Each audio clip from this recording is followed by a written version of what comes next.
My boyfriend's accidents were a cover for his cruelty, so I give him a taste of his own medicine. My boyfriend Alex and I had a deal. He'd work and I'd handle the house. It seemed perfect, but when I asked him to wash the dishes one night, things took a dark turn. Minutes later, a crash echoed from the kitchen.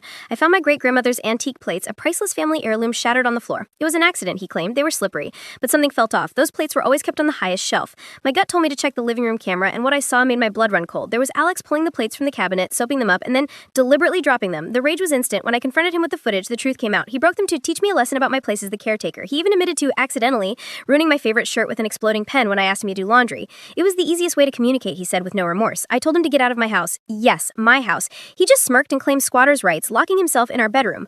I was heartbroken, realizing how he had been manipulating me. But by morning, my sadness had turned into a plan. First, I called my lawyer to start the eviction process, then the games began. The next morning, I served Alex a breakfast burnt to a crisp on a greasy plate. Oops, I said with a sweet smile. He called out of work for the next few days, clearly afraid I'd lock him out. Fine by me. That afternoon, I did his laundry. All his crisp, white work shirts went in, along with a single red sock. Oops again, all his shirts were now a lovely shade of pink.